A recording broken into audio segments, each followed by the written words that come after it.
Okay, welcome back, ladies and gentlemen. This is part two of the show Around the Game. In studio tonight, I have Mr. Douglas Wizera and Mr. Derek Jurua.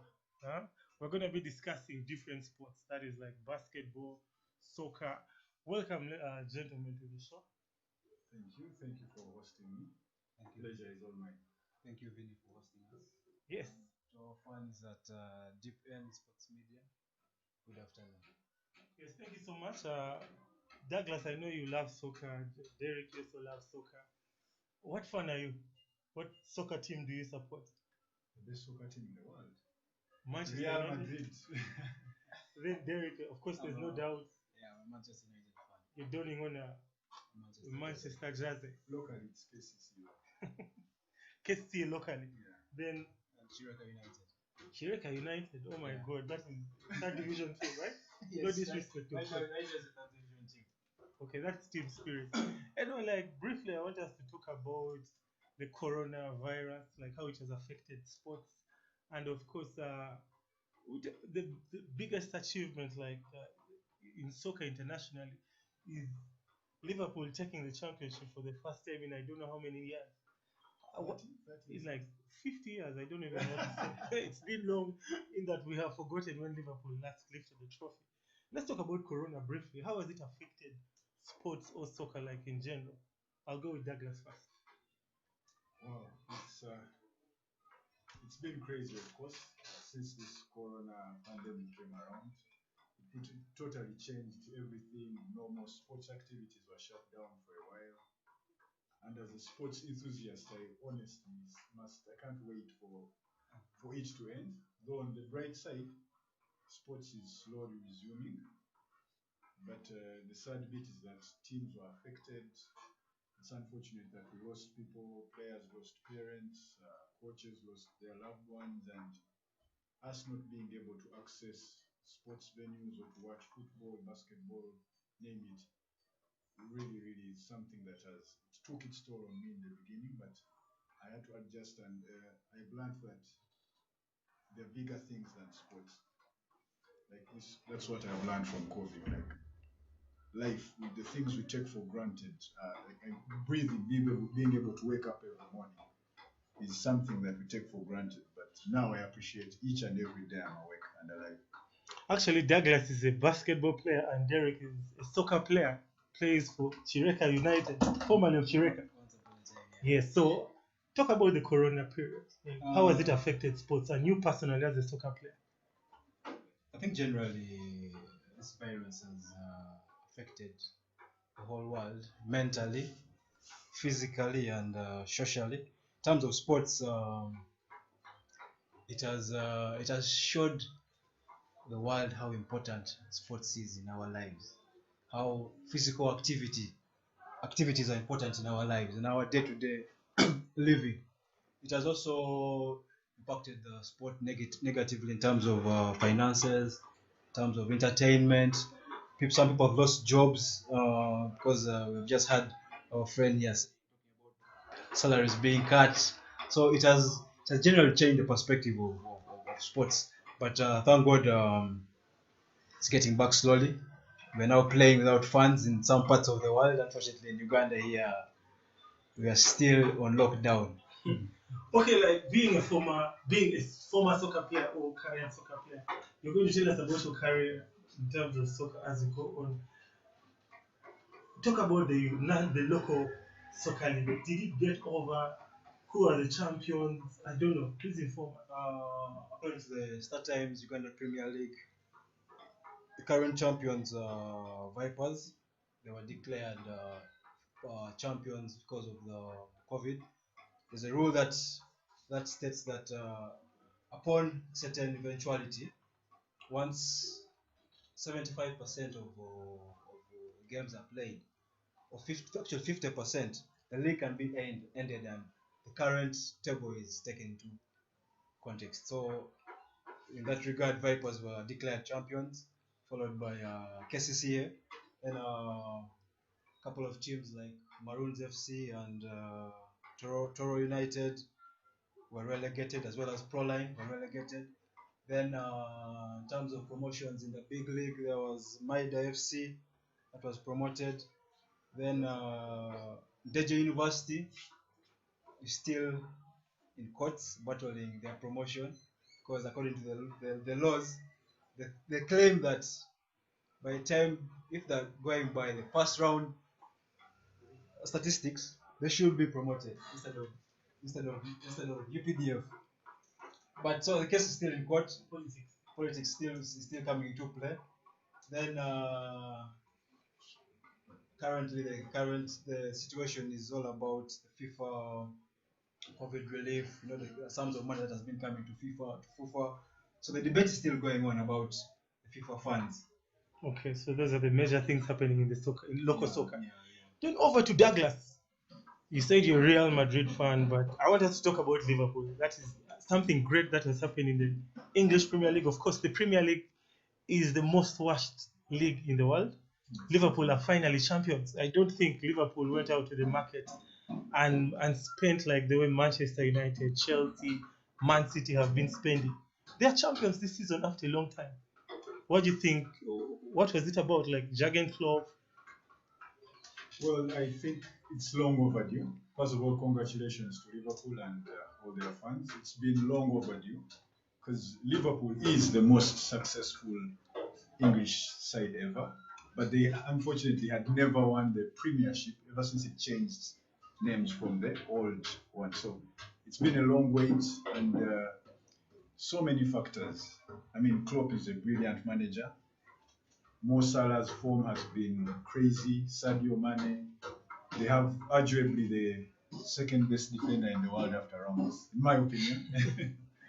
But all that has really, really been, all that came together because if you look at the style of football that Klopp likes to use, high intensity, high pressing football, the team they have, young legs, very energetic, and it's been long overdue. I mean, they played fantastic football throughout the season.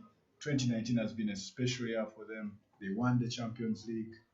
Now they are champions in 2020 of the Premier League. And I think it's just the beginning because they have a young side.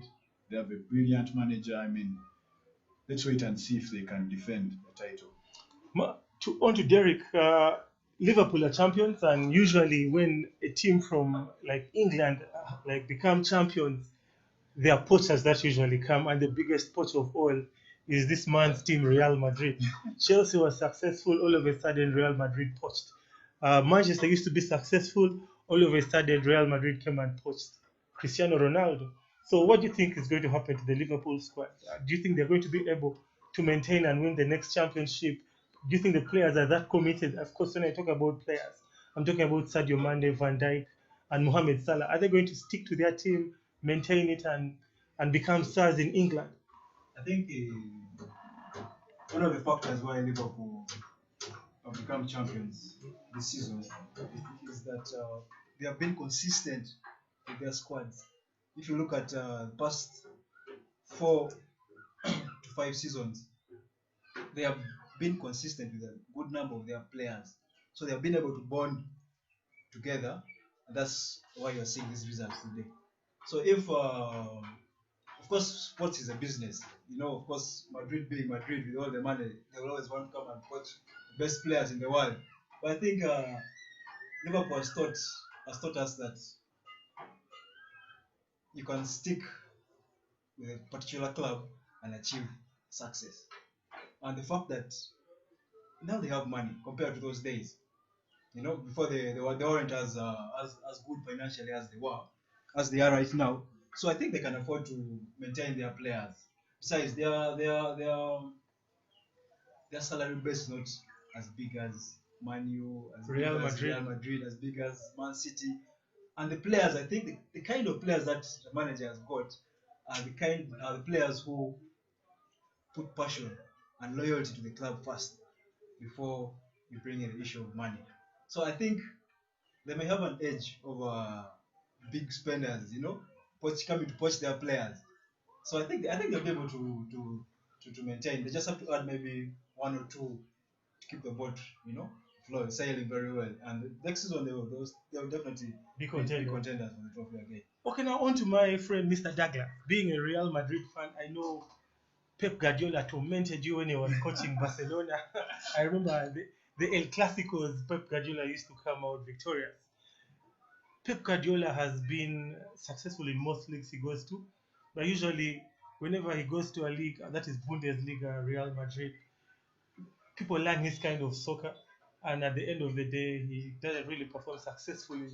Like in the start, he has been beaten like this season. The point difference between Man City and Liverpool is about 23 points. People can't believe that under normal circumstances. If you wake up 50 years, if you had been following the soccer league, and they tell you they tell you Liverpool won the league by 23 points, and was the coach of Man City was Pep Guardiola. People would not believe that. What went wrong for Manchester City, the former champions? I know, like you said, the point difference is quite ridiculous, especially when you look at the players that Man City has. I mean, they have world class players, about 2 world class players in every position. But I won't blame it squarely on the players. I think his failure to adjust. But his playing style. The man has been successful in like how many 2 seasons? He has taken 2 championships. He has taken 2 championships in a row. Then the third season, Yeah. I don't think it has anything to do No, with I this. mean his failure to adjust. His failure to adjust. I think he was too rigid on insisting on how he wants to play, and I mean it has bought him strength. It has bought him championships. So I don't blame him for doing that. But I think Liverpool adjusted. We have to look at Liverpool's improvement. Those 20 points are not in as much as Man City doing badly, but more in how many steps forward Liverpool has taken. That's why I think I fail to point out and say, okay, Leroy Sané's injury caused the problem or a loss to this team. I think it's mostly because of how much better Liverpool got. That has been England's biggest problem, Man City's biggest problem. Okay. Yeah, so I don't know, Derek. I don't know if you share this with me. Whichever team gets like the money, like the Abu Dhabi money Man City got, they're going to become successful. Newcastle got like a new sponsor, like owners. Pardon? Okay, they are about to conclude. But if Newcastle like gets that money, like the way Man City or Chelsea got, do you think they're going to also become successful? I think history has showed us that success takes time, just like what is happening at PSG. There's no doubt PSG is one of the richest clubs in the world, but look at what has happened. They failed to win the Champions League for how many years? Ever since they got their big Arab spenders. So I think it takes a lot for a club to succeed. And we're talking about long-term success. Long-term success. Chelsea, when Abramovich took over Chelsea, look at how long it has taken Chelsea to what? To succeed. Look at the duration it took. How many coaches came in and went? How many stars came in and went? So right now they may get the money. Then it comes down to the long-term planning. You know, the backroom structures behind the doors. The coach. What kind of coach are they going to get after this? You know, this billionaire takeover. So there's so many factors that play a role in football in terms of success when big spenders come and take over a particular club. So it will take time for Newcastle to and being in the Premier League where it's even harder, to take them really a long time. So now the biggest debate in the Premier League right now, for Liverpool have been crowned champions. The biggest debate is the fight for the 3 spots for the Champions League. Qualifying for Champions League is something very big, like in the leagues outside there. We have, of course, Man City. We have Man City. We have Chelsea. We have Leicester City and Manchester United. Douglas, your take who is going to succeed? Because looking at the table standings, Chelsea and Leicester City, there's only there's a 1 point difference. Then when you go to Chelsea, Wolves, and Manchester United, the difference between Manchester United and Wolves is like 3 points. Then between Wolves and Chelsea is 2 points. Your take on who is going to get the 3 spots?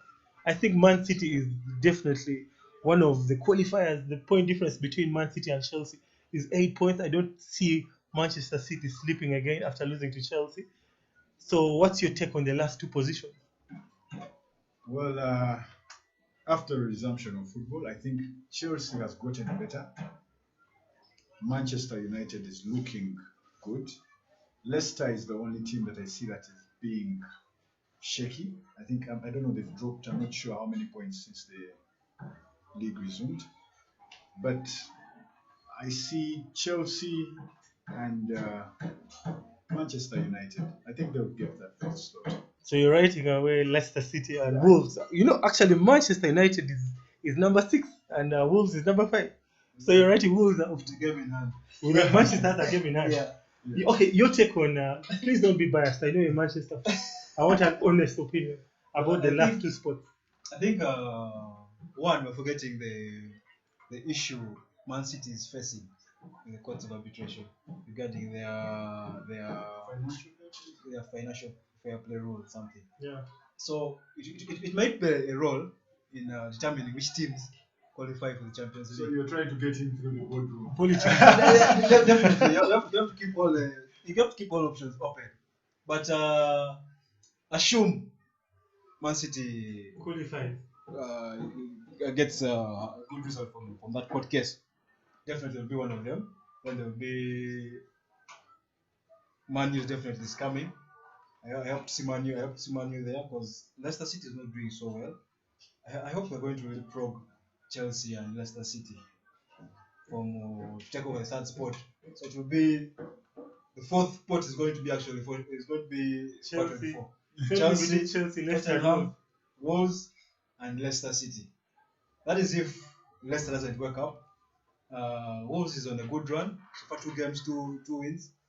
Tottenham is 1 draw, 1 win. Man U 1 draw, 1 win. Then Chelsea has 2 wins. So I want to see Man U reach third. I think that's the best. You should settle for fourth. But either way, we have also another route to qualify for Champions League through Europa. Oh yeah. Just I think we are getting into the quarterfinals. Yes. So we have another route to So it's politics. It's definitely politics. How the mighty have fallen. Those things are going. I think we are going to. Okay, looking at the. Oh, let's not leave this place without talking about Arsenal. I know Arsenal fans will kill us outside there. They have the most fans in the country. What is Arsenal's problem? I think problem is an understatement. I think the word should be problems. Okay, what are Arsenal's problems? I think Arsenal has failed to get out of the past. Personally, I think Arsenal needs a total overhaul from the board to the coaching staff to the players, because they've signed, they have quality players. I mean, Mesut Ozil is without a doubt a quality player. Aubameyang is a quality player. Lacazette, these are quality players. But the culture at the club, I feel they do not have that winning culture. So you think the board has a problem? Yes. Because the Manchester City vs Arsenal game, David Luiz messed up. He got a red card after coming off the bench. Yes. Someone had picked up an injury, and after the game, fans usually have a big say in all teams. People were tired of David Luiz. They were telling the board, get rid of this guy. We need a world-class defender coming in. After some days, David Luiz signed a 1-year contract. There you have it. I mean, you cannot compound all their problems on David Luiz. I mean, they played totally rubbish football. Let's not blame. Okay, yes, he made blunders, but it's not like that is the game that has By changed. rubbish, what do you mean? I don't understand the rubbish word. Rubbish can mean different things. The difference in comparison with the way Man City plays and Arsenal, because ideally, the football Man City plays, Arsenal has been known for playing such attacking, smooth, free-flowing, passing football. Yeah. Now when you see them, they defend like, schoolboy defending. David Luiz with international with Brazil. I don't know, he's played in World Cup. How many World Cups he's played in? PSG. He's played in what? You do not defend like that. Even I wouldn't make such errors. So I think it's for more than Luiz. I don't want to blame him to take all the blame. But I think they need to change their culture. And changing the culture of a team. You see, Liverpool had been struggling, but now they have that winning culture. You have to believe as a team, from your president to guy who does to the kit man. You have to have a winning mindset, and I think the way when you look at Arsenal, it looks like the board is in a different is on its own page. The players are on their own page. The coaches are in the. And you look at a team like, let's say, Liverpool, Man City, everything seems like it's in sync. So Talking about rebuilding, when Michael Jordan was leaving the Chicago Bulls, they were going to rebuild the team. Michael Jordan said rebuilding a team doesn't take 1-2 years; it can even take up to 40 years. Are you telling me Arsenal has to wait for all that long before they can think of winning another championship? to be honest, they're in so much trouble because I don't see Liverpool or Man City slowing down. And the Man U looks like they're getting their groove back. Chelsea under Lampard looks like they're playing with direction. They have a purpose. They play with a style. You can identify that this is Chelsea Football Club. You ask an Arsenal fan, okay, can you identify what is your team? What is your makeup? How do you play? What is your ideology? They talk about their unbeaten season. How many years ago is that? Okay, over to Derek. Now we're going to talk about the relegation battle. We have Bournemouth, we have Aston Villa, and Norwich battling. I think Norwich City has already gone down. They have 21 points. Aston Villa has about 27. Bournemouth has about 27. West Ham has about 27. And Watford has about 28. Then at number 15, we have Brighton up there with about 33. So I think Brighton is safe. The battle is between Watford, West Ham United, and Bournemouth, and of course Aston Villa still with 27 points. What is your take? I think should Bournemouth be relegated, it would be very harsh for them because for the past 2 seasons they've been really improving. They've been upping their game in terms of competing in the Premier League. But this being a sport, it's a game of mistakes. Sometimes you just shut down and things go bad for you. So, and unfortunately, everybody wants to win. So I think Bournemouth, if it's now on luck, their results are going to be dependent on their survival is going to depend on how the other teams perform. You see, in Aston Villa, I surely think Aston Villa is going down.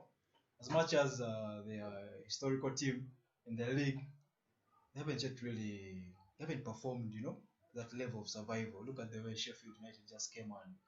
They performed generally well as a team, whereas Aston Villa, they've had one or two good players who have been trying to keep the team afloat. But I think they may be relegated. They will be relegated along with Norwich, and unfortunately, it's now the battle is going to be between Bournemouth and West Ham. And for West Ham to go will really be a very bad, very bad thing. It will be unfair. Not unfair, because football is what you're put in football is what you're going to get.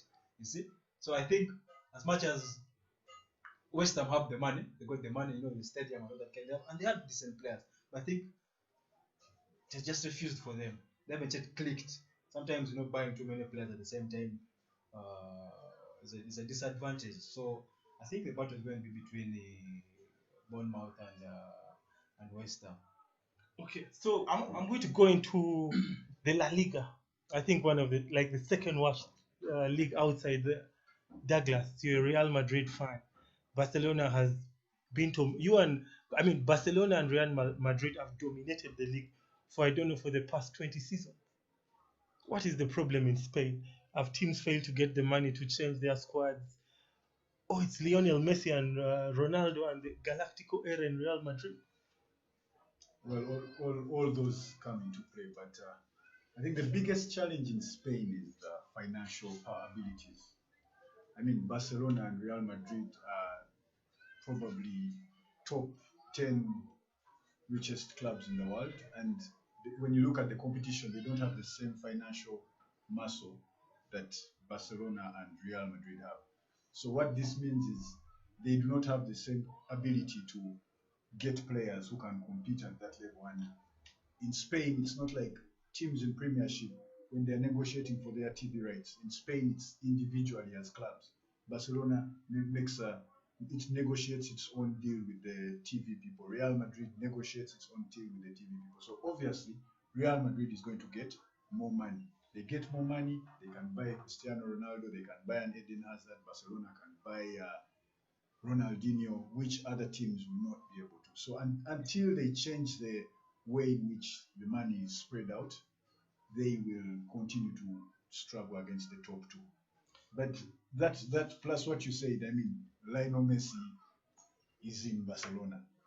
Put Barcelona in any other league, I still think they will be heads and shoulders above the rest. Same thing with Ronaldo, who left after. Yeah, that's true. So I'm going to talk about the battle between Barcelona and Real Madrid. I will not get your opinion because you're a Madrid fan. You're definitely going to be biased. Derek, the league, the league in Spain, there's Barcelona with 69 points, played 32. Real Madrid with 68, played 31. Atletico Madrid are below both teams by about 10 points. I'm going to make it a discussion of involving Atletico. I'm going to focus on Real Madrid and Barcelona. Who is taking the La Liga? The battle seems to be very tight. Personally, I think this trophy is for Real Madrid. Hold on a little bit. I want your honest opinion. Yes. I know Cristiano Ronaldo is formerly from Manchester United, so I But don't he have left, to he mix. left Real But I Madrid. know he's still a, Here my you're still reason. you are still a Real Madrid fan. Here are my reasons. I left Douglas because I came to you, so I want an honest opinion. I think Madrid is going to take this trophy.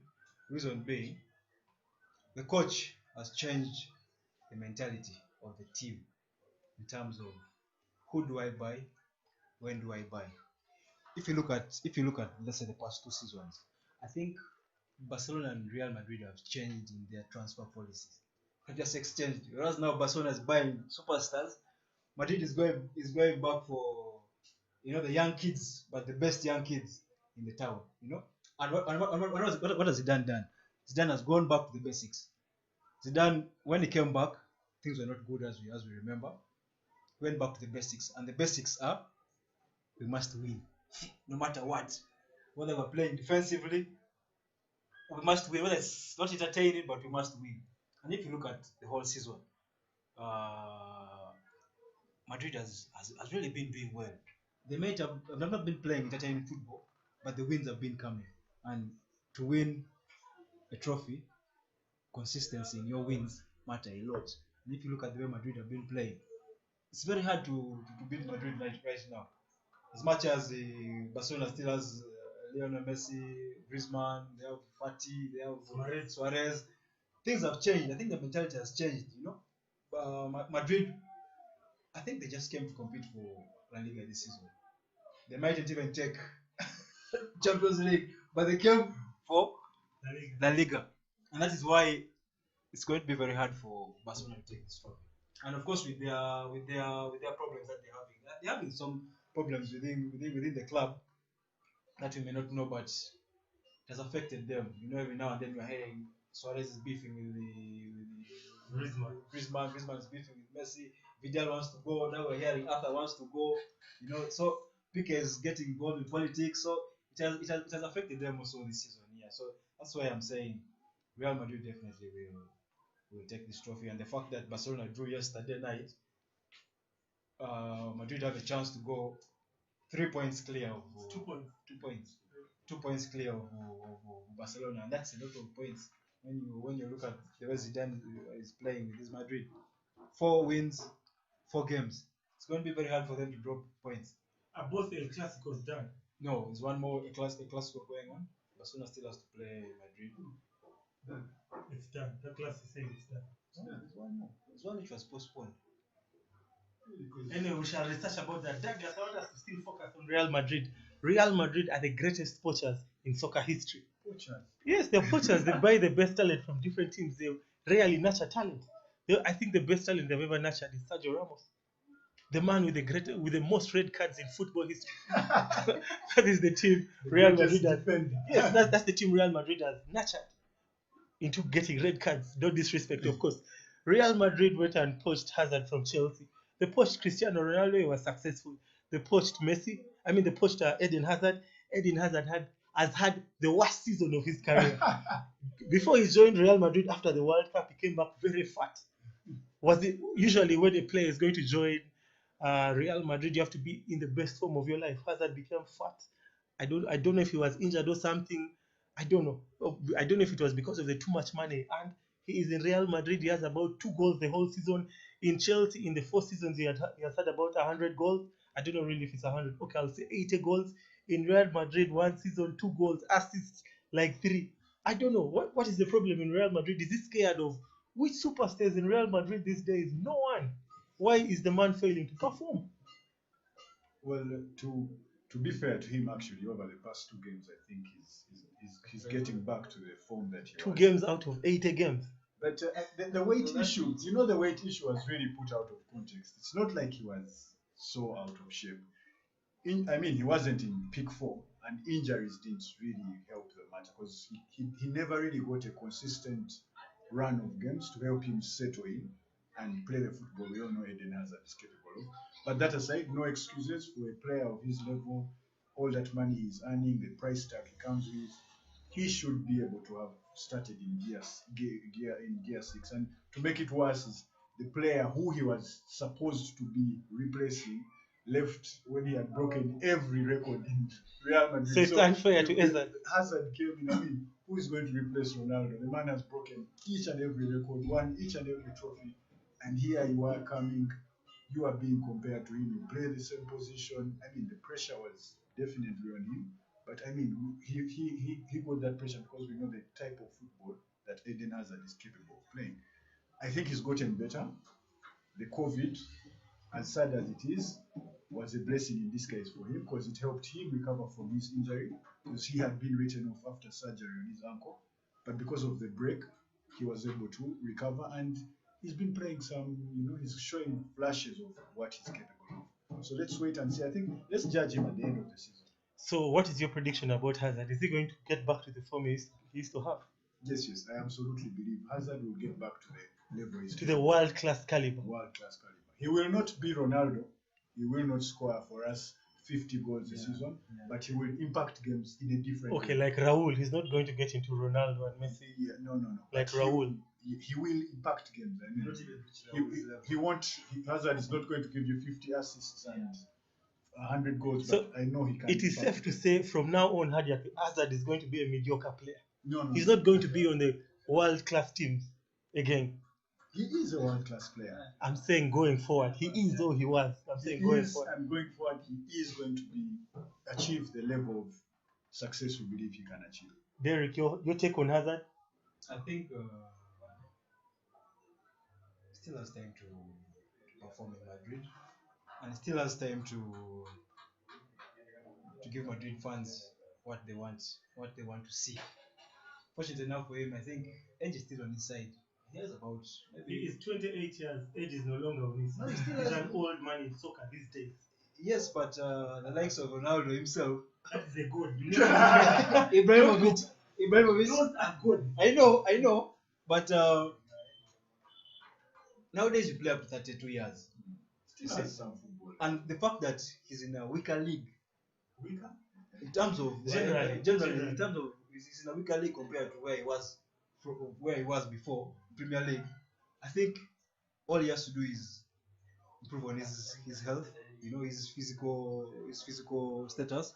Once he sorts that out, of course he's the coach's player. So one thing is assured, he'll have game time. So all he needs to do is focus on his physical ability. And once that is done, we shall see the Hazard of Chelsea. Okay, Douglas, any last remarks about today's show? Thank you for the invitation. It's been a good time. I've enjoyed myself. I can't wait to celebrate Real Madrid's 34th La Liga victory. Then, Mr. Derek? Thank you, Vinny, for hosting us. Thank you, our fans. And a reminder, there are some games, FA Cup games today. At 3, I think they're almost kicking off. There is Arsenal is playing at 3. Then there is Chelsea and Leicester City at 6. That is the FA Cup game of Premier League. FA Cup. Then at 8 there is Man City and Newcastle. So stay tuned and keep following different media sports. Okay, that has been from the perfect gentleman in the house tonight. That is Mr. Douglas, Mr. Derek. Thank you for being with us. To our fans outside there, please go to YouTube, look for Deep End Sports Media and subscribe. We shall be back with you here again on Wednesday, hosting, of course, another guest. And I hope to have you guys here on Wednesday. Definitely. Okay, thank you so much, our viewers. Hope to see you soon. Have a good night.